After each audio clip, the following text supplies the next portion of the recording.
ঢাকা কেন্দ্রীয় বিশ্ববিদ্যালয়ের অধ্যাদেশ জারির দাবিতে এই মুহূর্তে রাজধানীর টেকনিক্যাল মোড় অবরোধ করেছেন 7 কলেজের শিক্ষার্থীরা, তেমনটি কিন্তু আমরা দেখতে পাচ্ছি। এবং আপনাদেরকে যেটি আমরা দেখাচ্ছিলাম কিছুক্ষণ আগেই, তারা রাজধানীর সরকারি বাংলা কলেজ থেকে একত্রিত হয়ে এই মুহূর্তে টেকনিক্যাল যে মোড়টি রয়েছে সে টেকনিক্যাল মোড়টি অবরোধ করে রেখেছেন। এবং টেকনিক্যাল মোড় অবরোধ করার সঙ্গে সঙ্গে টেকনিক্যাল সহ আশেপাশের যে সড়কগুলো রয়েছে, একটি গুরুত্বপূর্ণ এই সড়ক, সে সড়কে কিন্তু যান চলাচল একেবারেই বন্ধ করে দিয়েছেন শিক্ষার্থীরা। মূলত এখানে আমরা যেটি জানতে পেরেছি, সরকারি বাংলা কলেজ এবং সরকারি তিতুমির কলেজের শিক্ষার্থীরা এখানে তারা অবরোধ করবেন এমন একটি পোস্টার আমরা দেখেছিলাম গতকাল। তারা সামাজিক যোগাযোগ মাধ্যম থেকে শুরু করে গণমাধ্যমকে সংবাদকর্মীদের দিয়েছিল। মূলত তারা তাদের যে মূল দাবিটি হচ্ছে রাজধানীর সরকারি যে 7টি কলেজ রয়েছে সেই 7টি কলেজকে নিয়ে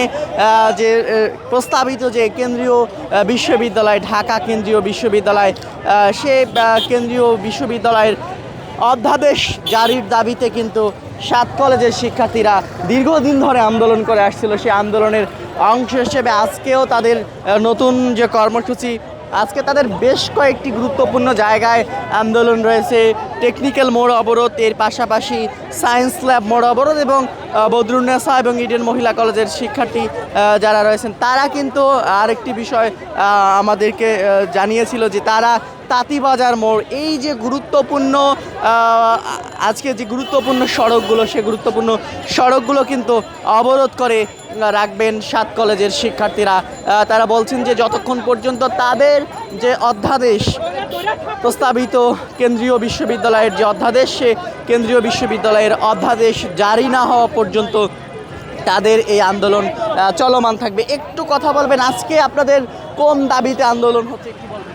আচ্ছা, আপনারা সকলেই জানেন যে রাজধানীর যে ঐতিহ্যবাহী 7 কলেজ ছিল, সেই 7 কলেজকে নিয়ে সেন্ট্রাল ইউনিভার্সিটি করার কথা ছিল এবং তার 90% কাজ প্রায় 3 মাস আগে সম্পূর্ণ হয়।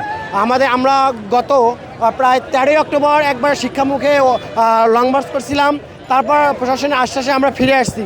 তারপর আবার গত ডিসেম্বরের 7 তারিখে আমরা ওখানে কর্মসূচি দিয়েছিলাম, হ্যাঁ, এক দফা কর্মসূচি। প্রশাসন থেকে আমাদের আশ্বাস করছিল যে 25 তারিখের মধ্যে আমাদের অধ্যাদেশ জারি করবে, কিন্তু 25 তারিখে অধ্যাদেশ জারি করে আমরা আবার শিক্ষা মন্ত্রণালয়ে গেছিলাম, কথা বলছিলাম। তারা বলছিল যে জানুয়ারির যে 15 তারিখের মধ্যে তারা অধ্যাদেশ জারি করবে, কিন্তু আপনারা জানেন আজকে 14 তারিখ, এখন পর্যন্ত আমাদের অধ্যাদেশ জারি হয়নি। এই সপ্তাহের কালকে শেষ দিন, কালকে ক্যাবিনেট হওয়ার কথা। আমাদের দাবি কালকে ক্যাবিনেটের জন্য ঢাকা সেন্ট্রাল ইউনিভার্সিটি অধ্যাদেশ চূড়ান্ত করা হয় এবং রাষ্ট্রপতি অধ্যাদেশ জারি করা হয়।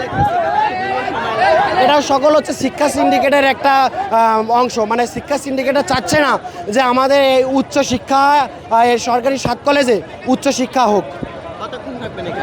যতক্ষণ পর্যন্ত আমাদের দাবি আমাদের মেনে নেওয়া হচ্ছে, আমাদের সেন্ট্রাল ইউনিভার্সিটি অধ্যাদেশ জারি করা হচ্ছে, ততক্ষণ পর্যন্ত শুধু এখানেই নয়, টেকনিক্যাল, সায়েন্স ল্যাব এবং তাঁতিবাজার মোড়ে আমাদের শিক্ষার্থীরা অবরোধ করছে। দর্শক, যেমনটি বলছিলাম যে আজকে রাজধানীর গুরুত্বপূর্ণ 3টি মোড়ে অবরোধ করছেন 7 কলেজের শিক্ষার্থীরা এবং তারা বলছেন যে যতক্ষণ পর্যন্ত তাদের দাবি বাস্তবায়ন না হবে ততক্ষণ পর্যন্ত তারা এই আন্দোলন চালিয়ে যাবেন। দীর্ঘ সময় ধরে 7 কলেজের যারা শিক্ষার্থী রয়েছেন তাদেরকে নিয়ে যে প্রস্তাবিত ঢাকা কেন্দ্রীয় বিশ্ববিদ্যালয়, সে কেন্দ্রীয় বিশ্ববিদ্যালয়ের অধ্যাদেশ এখন পর্যন্ত বাস্তবায়ন না হওয়ার কারণে এই শিক্ষার্থীরা কিন্তু আবারও আন্দোলনে নেমেছে এবং শিক্ষার্থীরা বলছেন যে বারবার কেন তাদেরকে আন্দোলনে নামতে হবে, বারবার কেন দাবি আদায়ে এভাবে তাদেরকে রাজপথে থাকতে হবে, এটি তারাও চান না আসলে জনভোগান্তি করতে, এমনটি কিন্তু বলছিলেন শিক্ষার্থীরা। তবে সব মিলিয়ে এই যে গুরুত্বপূর্ণ টেকনিক্যাল মোড়, সে টেকনিক্যাল মোড় কিন্তু ইতিমধ্যেই পুরোটাই অবরোধ করে দিয়েছেন 7 কলেজের শিক্ষার্থীরা এবং